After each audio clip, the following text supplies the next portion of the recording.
that Dr. Haas just spoke about, again, you can go to the website, which is Elson Haas, MD. He also has Preventative Medical Center of Marin.com, and you can get information there. Now, for those of you that are driving and you can't write this down, we'll have all of this information on the Answers for the Family website. So we're going to take a break right now. That doesn't mean go grab a snack, okay? That means that you can go to the website and you can start looking up some of the positive things that you can get, but we will be right back. You're listening to Answers for the Family. Founded over 30 years ago to meet the needs of families in crisis, West Shield has continually focused on resolving issues that negatively impact families and businesses.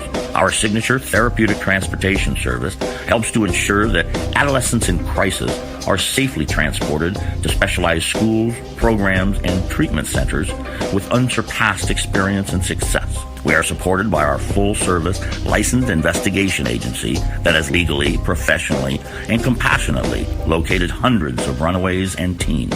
We are experienced and qualified to help, offering solutions which may include referrals to our international network of top professionals in the fields of educational consulting, psychology, psychiatry, and investigations. Simply put, West Shield Adolescent Services and West Shield Investigations are the best solutions when your family is facing a personal crisis.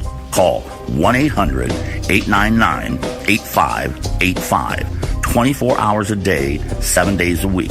That's 1-800-899-8585, or visit our website at westshield.com.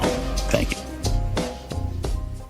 And we're back. You're listening to Answers for the Family, and with me is our ambassador to kindness, Gabriella Von Ray, and our guest is Dr. Elson Haas.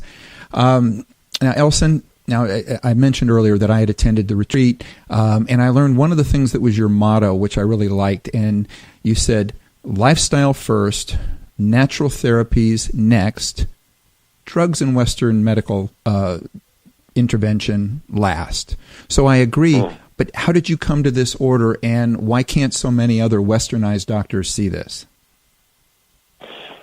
Well, yeah, that's a complex question in some ways and very simple in other ways. They don't really practice lifestyle medicine, and they haven't watched over decades about, just people shifting their diet or trying natural therapies and see that they work, one of the great advantages of a more integrative approach that deals with lifestyle and natural remedies. Every one of my patients, most of it, all of them, are on particular diets, on natural supplements, and some medicines. So we're trying to find that balance there. But I think one of the areas that integrative medicine really is helpful is, when people start having high blood pressure or increased stresses or poor sleep, or they have high cholesterol, or they have pre-diabetes or early diabetes. When you start to work on lifestyle, those things reverse really well, just like dementia may be with the new program from Dr. Dale Bredesen. That is a whole lifestyle-focused plan to improve elders' memories, people who are starting to have dementia. It works also for reversing the beginnings of high blood pressure and high cholesterol and high blood sugar and all those things, and even arthritis and other challenges like that. And it's really very helpful. And to me, we talked about at the beginning. Self-care is the best care. Prevention has to do with how you live your life, and that lifestyle over the last 40 years, over and above how I grew up eating and living. And I think that's really helped me, stay active, do regular exercise, at 71, not be on any regular medication, take some supplements, eat well, eat lots of veggies. We could have a whole discussion about, nutrition and, family health as well. That's a really important aspect because that's one we have control over. In the whole area. So, it's starting to come more forward in that there's a lot more doctors who are open to, working nutritionally with people. When we realized there's a whole new field called epigenetics, and a friend of mine, Ken Pelletier, just has a new book out, great guest for you, talking about the effect. Epigenetics has to do with how your lifestyle affects whether genes that you have potential for disease in your family and your genetics expresses itself. So if you're prone, if there's diabetes in your family and you're prone to that, if there's cardiovascular issues, there's cancer, many lifestyle factors protect us from having those things actually occur. And the two most important ones are your diet and your stress level. Other ones are your fitness activity, your exposure to toxins, and your social, interaction with people.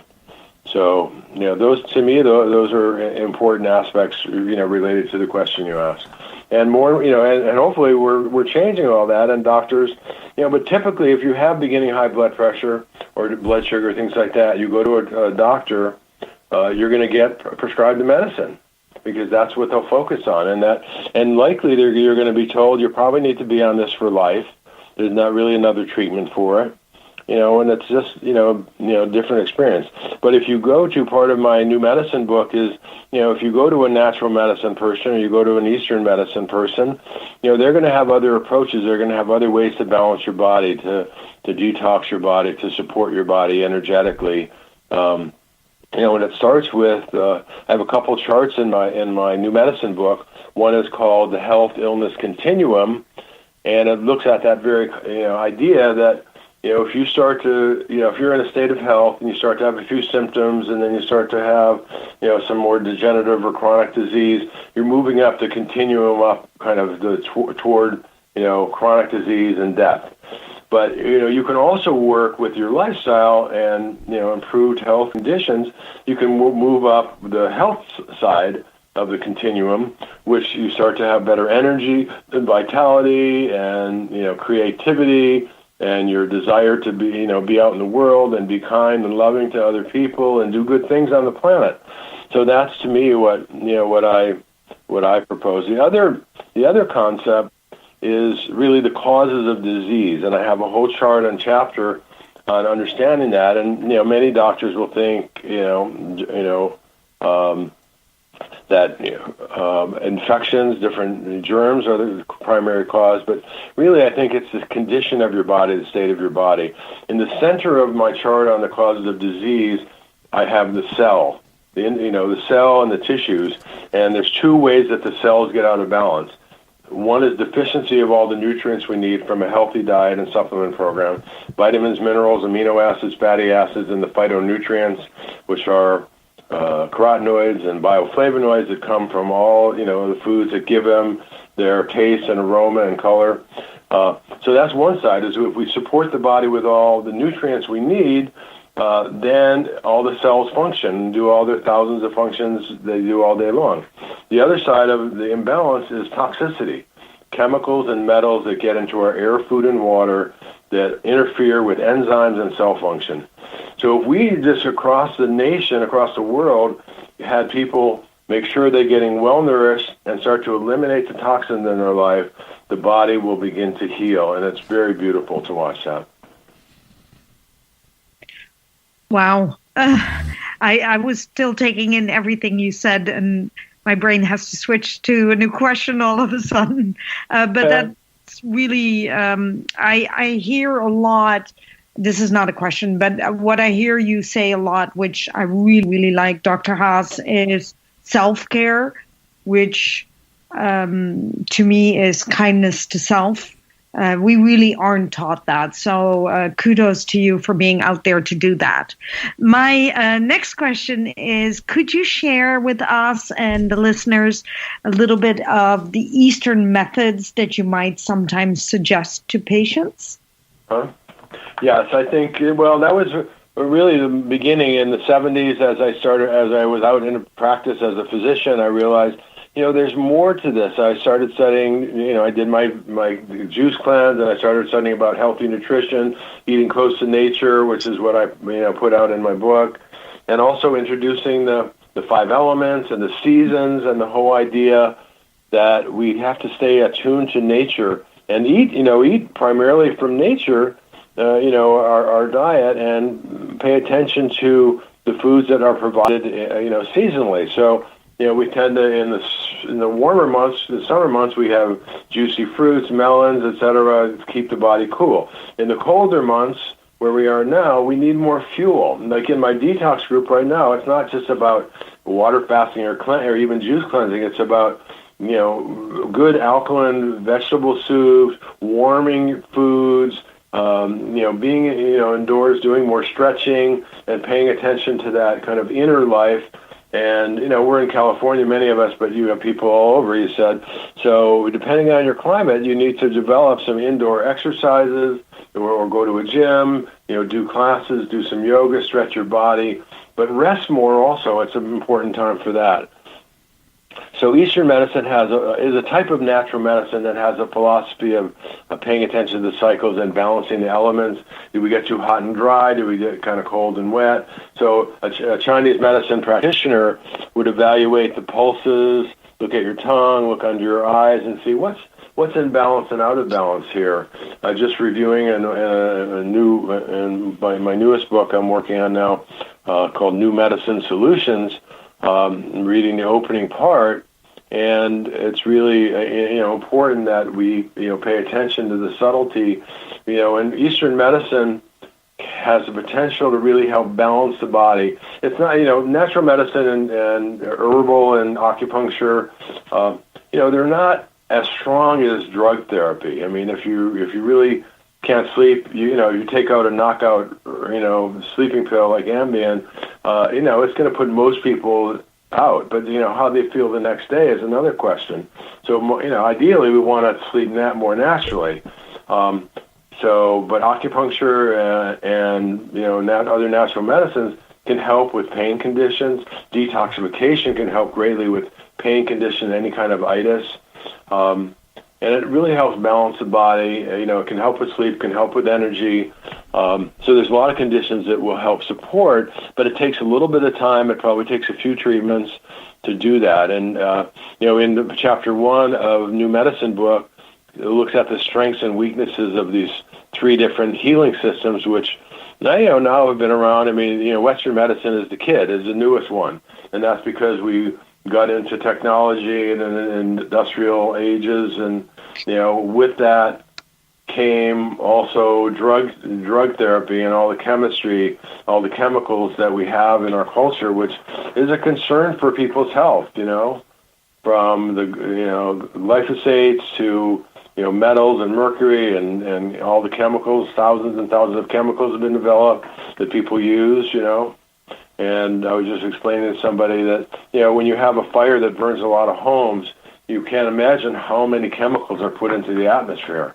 Everybody, all the things they have in their garage, any synthetic fibers, burn carpets, burn upholstery. It's just a lot. And we had up here recently, I'm still seeing people who say, I'm still coughing since the bad fires. We had probably the worst air. I mean, they said worst air ever in the world, up here for a period of a few weeks. So people were pretty much indoors and wearing masks outdoors, so, but I think really paying attention and being prepared is another thing that I write about. I have an article on my website called Survival Preparedness, and, having stuff in your car, having stuff at work. We're shifting topics a little bit, but this is a show for families and how to keep your health together. So, do you have things stored if you're ever stuck at home, or if you're stuck at work? You have some things in your car you carry around, snacks, a little water. Things need to be rotated every so often. Elson, I was going to say that's a great point that hasn't been touched on, and I want to say that one of my friends that lives in Malibu, that when we went out to help them for the fires here, they had about 50 cases of water in their garage, and so we were able to take that down to so many of their friends and other people. We just took it down. Like, there was one shopping center where there was a Starbucks that had a generator, so it was the only place that had electricity. But we literally went down there and took these again, we had 50 cases of water that. But again, that was somebody who was prepared. In their home, they kept this because they knew where they lived and what could happen.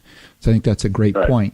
And most of the time, we never need this stuff. I mean, I'm traveling. Like in my car, I have a little extra water, food, I have clothes, I have blanket. I have, if I had to go to the airport for my car instead of coming home,